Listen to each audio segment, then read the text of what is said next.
In this video, we will be talking about the difference between science, technology, engineering, and mathematics. What's up everyone and welcome to my channel. My name is Sir Jed and I am a computer engineer by profession but now working as a senior high school teacher. In this video, we will be talking about 4 concepts that are somehow similar in nature but actually different in their very own special ways. Personally, as an engineer, I have seen the massive effect of science and technology in our society. But these concepts are quite confusing if we are actually trying to look at how different they are from one another. So if it's quite challenging to look at that perspective, let's change our lenses and look at how they are connected to analyze their difference. So let's change our perspectives and see how science, technology, engineering, and mathematics are interconnected so we can pinpoint exactly how they are different from one another. So sit back, relax, and let's get into it.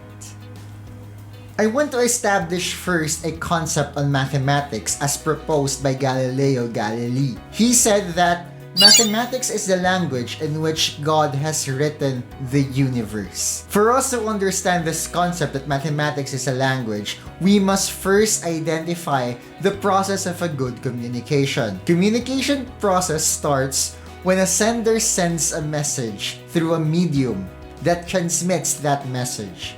And then the receiver of the message interprets the message that was received, after which the receiver of the message then gives another message as feedback to the one who originally sends the message. In the communication process, language is a medium of communication.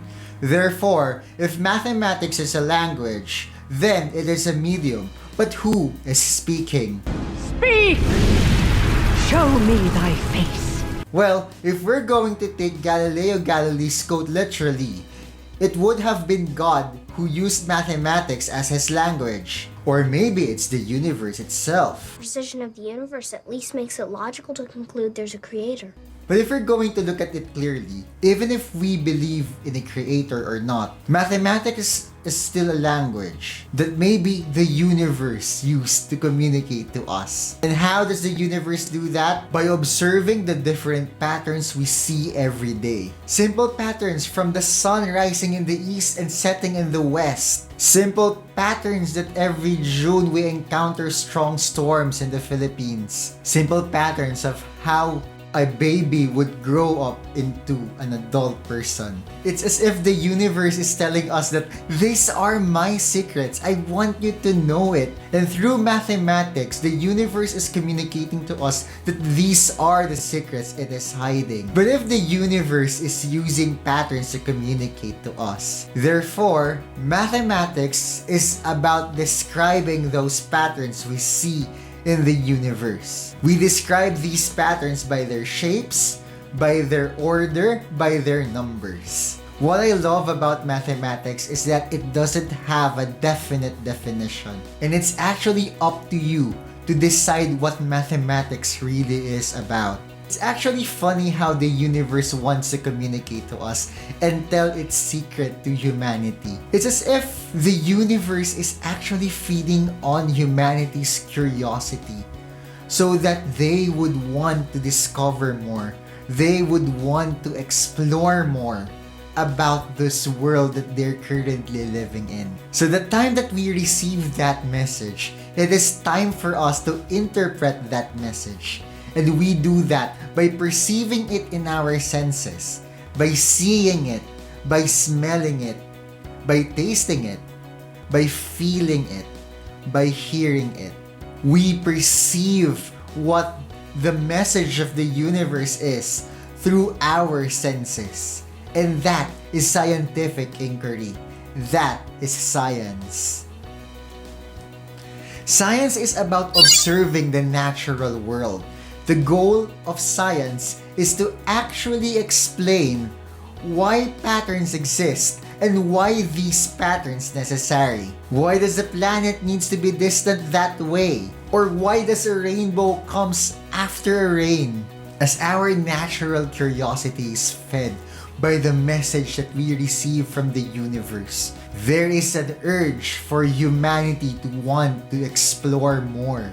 But sometimes exploring a large world would eventually lead to a roadblock.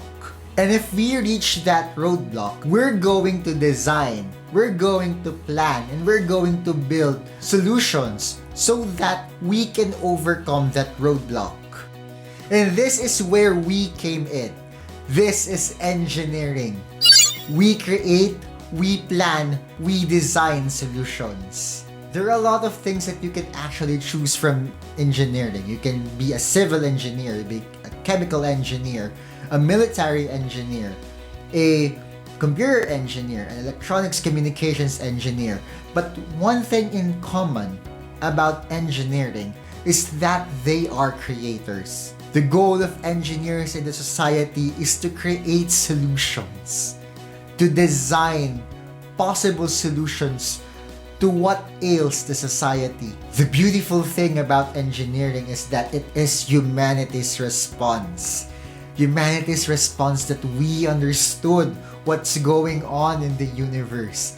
And once we do that, we want this to be our home and make it a better place to live in.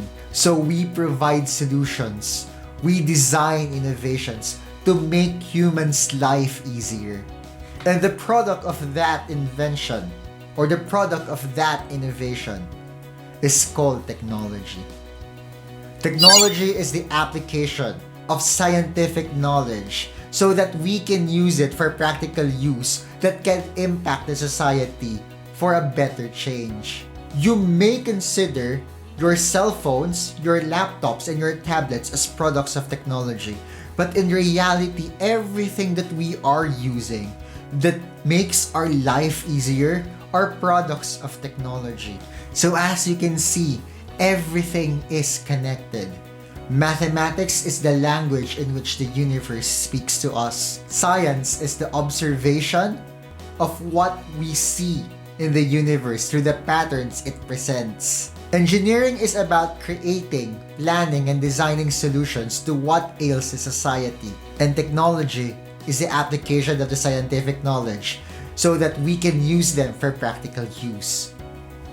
So my message to the young engineers out there, to the young scientists watching this, what is the world telling you right now? What is the world wanting you to do so that this world would be a better place to live in? But sometimes, when we became too curious, we might stumble upon something that we might regret soon. What's up, guys? It's Pandora. Y'all stole fire, and now I'm the first woman on Earth. Yeah, that one.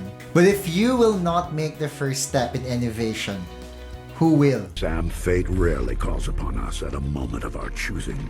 Remember this, you will never know how deep a pool is if you will not dive into it. Remember what J.K. Rowling said, the author of the Harry Potter series. She said, we don't need magic to transform our world. We carry all the power inside ourselves already. We have the power to imagine better. And that is my challenge for you. You have the power to imagine better. You have the power to imagine a better world. You have the power to create innovations. And that is the gift of technology. That is how we empower technology. I'll see you in my next video. Keep creating, keep innovating, and keep exploring.